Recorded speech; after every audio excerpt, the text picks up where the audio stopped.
Cholesterol తో ఇబ్బంది పడుతున్నారా? డయాబెటిస్ రివర్స్ చేసుకోవాలా? డైట్ తో పరిష్కారం. Contact functional nutrition Vineesha Reddy. Welcome to I dream media. So జనరల్గా శీతాకాలం, చలికాలం వచ్చేసింది. షవర్ అంటే ఏంటి? వేడినీళ్ళ స్నానం చేస్తాము. కానీ వేడినీళ్ళ స్నానం మంచిదేనా? ఈ శీతాకాలంలో అసలు ఎందుకు స్నానం గురించి, నీళ్ళ గురించి ఇంత టాపిక్ అవుతుంది? వివరాలు తెలుసుకుందాం. మనతో పాటు ప్రముఖ internal medicine specialist doctor Rajesh Ukkara గారు ఉన్నారు. డాక్టర్ గారు నమస్తే అండి. నమస్తే. అంటే స్నానము ఇలా చేయాలి అనేది శీతాకాలం నుంచే మాట్లాడతారు ఎక్కువగా. మరి చల్లగా ఉందంటే వేడినీళ్ళు స్నానం చేస్తాము. వేడినీళ్ళు స్నానం చేయకూడదు డాక్టర్ గారు? అంటే బేసిక్లీ వాటర్ మొత్తం పొల్యూటెడ్ ఉంది. సో మనం యూటిలైజ్ చేసే వాటర్లో సాల్ట్స్ కంటెంట్ ఎక్కువగా ఉంటుంది. మనం ఇంట్లో ఈ బాత్రూంలో ట్యాప్స్ కానివ్వండి, బాత్రూంలో బకెట్స్ కానివ్వండి, మొత్తం స్కేలింగ్ వస్తుంది, మురికి పదార్థం లాగా అంటుకుపోతుంది. సో ఇదంతా వాటర్లో ఉన్న salts. So in general water boil చేసినప్పుడు ఈ సాల్ట్స్ సపరేట్ అవ్వడం ప్రతి ఒక్కరూ గమనిస్తాం. మరి ఈ సాల్ట్స్ సపరేట్ అయినప్పుడు మళ్ళీ మన చర్మం మీద వచ్చి అంటుకుంటాయి. అంటుకున్నప్పుడు స్కిన్ రియాక్షన్స్, స్కిన్ అలర్జీస్ ఇలాంటివి ఎక్కువగా మేము గమనిస్తూ ఉంటాం. అయితే వాటరు ఏ విధంగా చేస్తే మంచిది స్నానాలు? సో అటు ఎక్స్ట్రీమ్ చలి ఉండకూడదు, ఎక్స్ట్రీమ్ హాట్ ఉండకూడదు. గోరువెచ్చని నీళ్ళు అయితే ఎప్పుడు కూడా బాడీ మీద హెల్తీ బెనిఫిట్స్ ఉంటాయి, కాస్త ఫ్రెష్నెస్ ఉంటుంది ఎనీ సీజన్, అండ్ పర్సన్కి కూడా కాస్త రిఫ్రెషింగ్గా ఉంటుందని గమనించాను. ఎక్స్ట్రీమ్ హాట్, ఎక్స్ట్రీమ్ కోల్డ్ వద్దు అనేది కాన్సెప్ట్.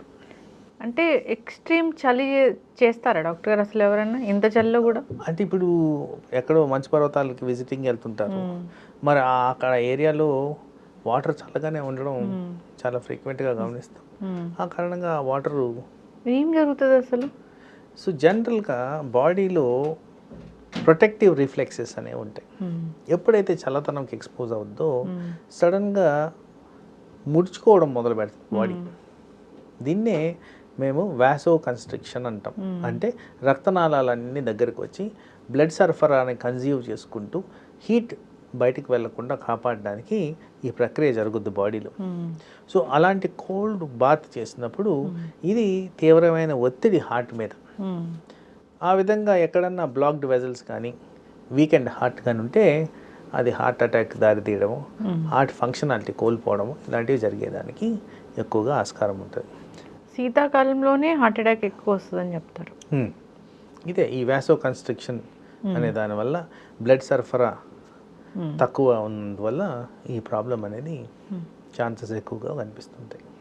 ఇప్పుడు అంటే రకరకాల ఇప్పుడు రిచువల్స్ ఇట్లా ఉంటాయి కదా డాక్టర్ గారు. ఇప్పుడు బయటకు వెళ్ళి నది స్నానం చేయాలి, అట్లా అప్పుడు కూడా జాగ్రత్తలు తీసుకోవాలా? తప్పనిసరిగా ఆ ఎక్స్పోజర్ ఆఫ్ టెంపరేచర్ మార్పు వల్ల బాడీలో మార్పులు అనేది జరుగుద్ది.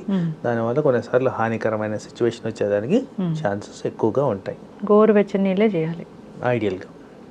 డాక్టర్ గారు అంటే చాలా వింటూ ఉంటాము, ఫస్ట్ స్నానానికి స్టార్ట్ చేసేటప్పుడు కాళ్ళ నుంచి స్టార్ట్ చేయాలి అని, అవునా?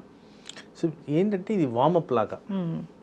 సో బాడీలో సడన్గా వాటర్ మనం చల్లని నీళ్ళు వేసుకున్నప్పుడు ఈ వాసో కన్స్ట్రిక్షన్ అనేది ఎఫెక్ట్ అవుతుంది. కాబట్టి సడన్గా deprivation of blood flow, particularly heart related are మంచి వైటల్ ఆర్గన్స్కి రిలేటెడ్ కానీ జరిగినప్పుడు బాడీ మీద ప్రాబ్లమ్స్ ఉంటాయి. కాబట్టి కింద నుంచి వాటర్ తల్లుకుంటూ వస్తే ఆ కండిషనింగ్ ఆఫ్ ద బాడీ, ఇదిగోండి చల్లదనం ఇంప్రూవ్ అవుతుందని ప్రిపేర్డ్నెస్, దీన్ని ఎలా కాంపెన్సేట్ చేయాలా, ఎలా కౌంటర్ చేయాలనేది ప్రిపరేషన్లో అది పనికొస్తుంది. కాబట్టి ఇలా చేస్తే మంచిది అనేది గమనించారు.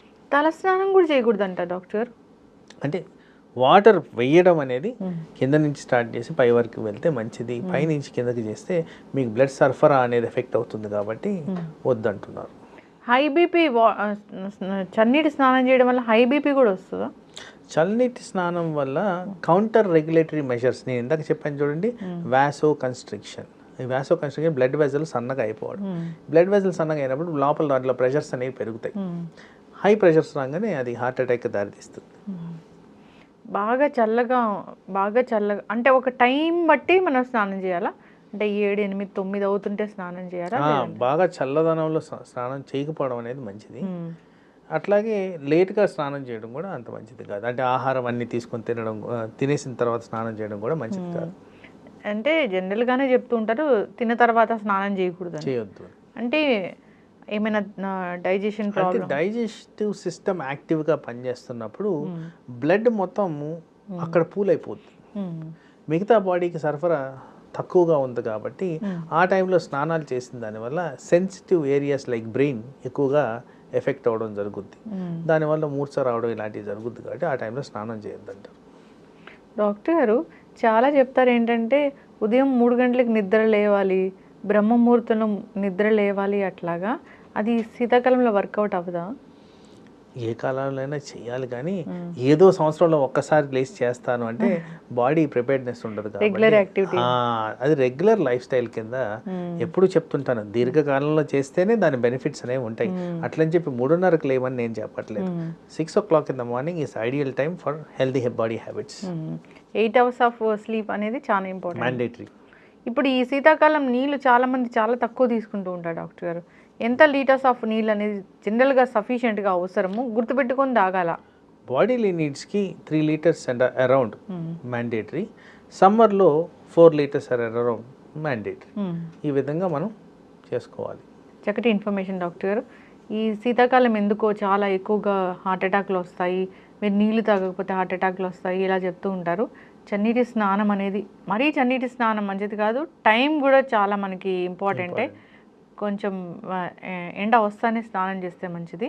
సో జాగ్రత్తలు చెప్తూ ఉంటారు, జాగ్రత్తలు ఖచ్చితంగా పాటించాలి. చక్కటి ఇన్ఫర్మేషన్ డాక్టర్ గారు, ధన్యవాదాలు. And for more videos, Please subscribe to iDream. Please subscribe to iDream. Please subscribe iDream. And please subscribe to iDream. For more videos, subscribe to iDream. please like, share and subscribe to the channel. Congratulations, iDream. Subscribe to iDream. Subscribe to iDream. So subscribe to iDream Media. iDream ki iDream team andarki huge congratulations. Please subscribe iDream Media. Please subscribe to iDream. Subscribe iDream. Please subscribe to iDream. iDream అంటే నా కళల channel subscribe చేసుకున్నారు, నోరు తిరుగుతలేదు, మీరైతే గంట గుర్తు కొట్టండి. For more such videos, please subscribe to iDream. Subscribe to iDream. Please subscribe to iDream. Please subscribe iDream Media. Please do subscribe to iDream. Please subscribe to iDream Media. For best entertainment and information, please subscribe iDream. And don't forget to subscribe to iDream.